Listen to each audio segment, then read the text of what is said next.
चाय पीने से होता है कैसा साइड इफेक्ट जानने के बाद आप भी चाय छोड़ देंगे। और एक ऐसी मशीन जो कि मांस को प्रिंट कर सकती है, क्या ये सच है? और इस व्यक्ति ने बचाई 1600 बच्चों की जान, पर वो कैसे? और आखिर हिटलर की मौत क्यों हुई थी? असली वजह आपको चौंका देगी। और घर के बाहर नींबू मिर्च चिपकाने का है एक साइंटिफिक रीजन, तो जानने के लिए बने रहिए वीडियो के एंड तक। नंबर 1 दोस्तों, भारत में एक भी सुबह चाय के बिना शुरू नहीं होती, लेकिन ये जो चाय आप सुबह उठते ही पीना शुरू कर देते हो, ये चाय बेहद ही खतरनाक होती है। आपको खाली पेट कभी भी चाय नहीं पीनी चाहिए, इससे पेट में कई तकलीफ हो सकती है। जैसे कि पेट का जो एसिड होता है वो बढ़ जाता है, जिसकी वजह से आगे जाकर घुटनों में दर्द और ऐसी तकलीफ भी हो सकती है। इसी के साथ साथ अगर चाय को ज्यादा उबाला जाए तो उसमें टैन नामक केमिकल बनता है, जो कि शरीर के लिए बेहद खतरनाक होता है। ये एक तरीके से जहर का काम करता है। वहीं अगर खाली पेट गर्मा गर्म चाय पीने से कैंसर जैसी चीज होने का भी खतरा 8 गुना बढ़ जाता है। और इससे कोई मतलब नहीं है कि आप चाय वाला दूध पियो या ब्लैक टी, अगर आप चाय पीते हो तो उससे ये होगी। इसीलिए आपको हमेशा सुबह उठकर सबसे पहली चीज चाय नहीं पीनी चाहिए, आपको शाम के वक्त चाय पीनी चाहिए, जो कि परफेक्ट टाइम है। नंबर 2, सबके लिए हिटलर एक क्रूएल तानाशाह था, लेकिन जर्मनी के लोगों के लिए ये हीरो से कम नहीं था। शुरुआत में तो जर्मनी के साथ इटली और जापान जैसे कई देश थे, लेकिन वर्ल्ड वॉर 2 में आगे बढ़ते बढ़ते ये सब देश ने जर्मनी का साथ छोड़ दिया, जिसके बाद जर्मनी कमजोर हो गए और साथ में हिटलर के प्लेन को उसके करीबियों ने दुश्मन को बता दिया। और इसी वजह से हिटलर जंग को हारने वाला था और फिर उसके पास बस 2 ऑप्शन बचे थे, या तो वो सरेंडर कर ले या फिर अपने आप को मार दे। और हिटलर सरेंडर नहीं करना चाहता था, इसलिए उसने अपने आप को और अपनी गर्लफ्रेंड को मार दिया। और मरने के ठीक एक दिन पहले उसने अपनी गर्लफ्रेंड से शादी भी की थी। हिटलर के मरने के बाद उसने पहले ही आदेश दिया हुआ था कि उसके शरीर को दफनाने की जगह जलाया जाए और उसकी बस एक पेंटिंग को छोड़कर बाकी सारी चीजों को पूरी तरह से जलाया जाए। हिटलर क्रिश्चियन था, उसके बाद भी उसने अपने शरीर को क्यों जलाया, इसके बारे में कोई नहीं जानता। नंबर 3, आप में से कई लोगों के घर पर दरवाजे के बाहर नींबू मिर्च तो जरूर टंगा हुआ होगा। वैसे तो माना जाता है कि नींबू मिर्च चिपकाने से घर में बुरी नजर नहीं आती, लेकिन क्या आपको पता है इसके पीछे एक छोटी सी साइंटिफिक रीजन भी है। दरअसल पहले मच्छर मक्खी का काफी ज्यादा आया करते थे, और जब नींबू और मिर्च को साथ में रखा जाता है तो उनके अंदर से सराउंडिंग में एक केमिकल स्मेल रिलीज होती है,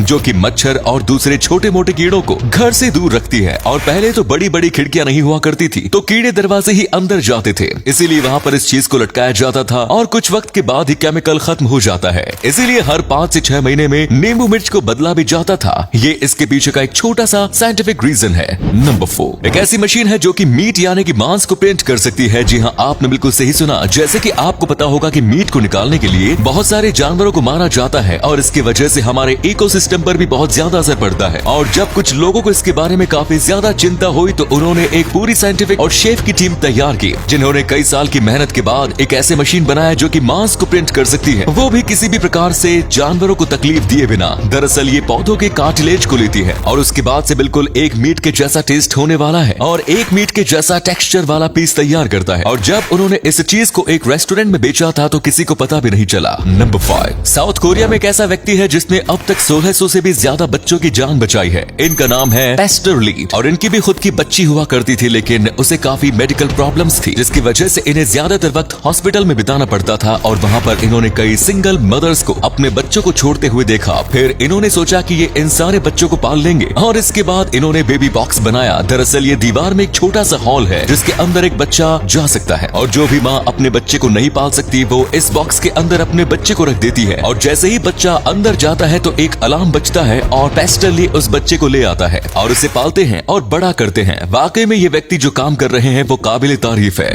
नंबर 6, आज तो टेस्ट ट्यूब बेबी धीरे धीरे कॉमन हो रही है। पूरी दुनिया में कई लोग हैं जो किसी न किसी वजह से माँ बाप नहीं बन पाते, इसीलिए टेस्ट ट्यूब बेबी बनाया जाता है। और अगर वो सक्सेसफुल होता है तो लोगों का माँ बाप बनने का सपना पूरा हो जाता है। लेकिन कनुप्रिया अग्रवाल ये एक ऐसा नाम है जो ना होता तो शायद आज टेस्ट ट्यूब बेबी इतना ज्यादा पॉपुलर और कॉमन ना होता। दरअसल ये भारत की सबसे पहली टेस्ट ट्यूब बेबी है। इन्हें दुर्गा भी कहा जाता है क्योंकि जब ये जन्मी थी तब इनका नाम इनके माँ बाप ने अपनी खुशी से दुर्गा रखा था। और हो सकता है इनके बारे में आपको स्कूल में भी कभी ना कभी जरूर पढ़ाया गया हो, क्योंकि ये न सिर्फ इंडिया बल्कि पूरी मेडिकल हिस्ट्री में बहुत ही बड़ा दिन था, क्योंकि इस दिन एक ऐसी चीज खोज निकाली थी जिसने डॉक्टर को भी भगवान का दर्जा दे दिया। नंबर 7, दोस्तों एक बार जरा इस वीडियो को देखिए। इस वीडियो में पहले तो एक आम आंख दिखती है, लेकिन इसके बाद ये आंख अंदर चली जाती है और इसके अंदर से एक मकड़ी बाहर आती है, जिसे देखने के बाद लोग काफी ज्यादा डर गए थे। लोगों को लगा था कि ये क्या है, लेकिन हम आपको बता दें कि ये असलियत में CGI है। वैसे तो इसे ध्यान से देखा जाए तो एक ही बार में लोग समझ जाते हैं, लेकिन ये इतनी अच्छी तरीके से बनाया गया है कि कई बार लोग धोखा भी खा जाते हैं। इसे ऑस्ट्रेलिया के एक आर्टिस्ट ने बनाया है और इसे बनाने में इसे बहुत ही ज्यादा मेहनत लगी थी। और ये रीजन है कि ये इतना ज्यादा रियलिस्टिक लगता है। अगले फैक्ट पर जाने से पहले इस फोटो को ध्यान से देखिए और बताइए कि आपको किस एक्टर का फोटो दिखाई दे रहा है। इससे पता लगेगा आपका दिमाग और आपकी आंखें कितनी तेज हैं। मिलते हैं आपको 5 सेकंड्स।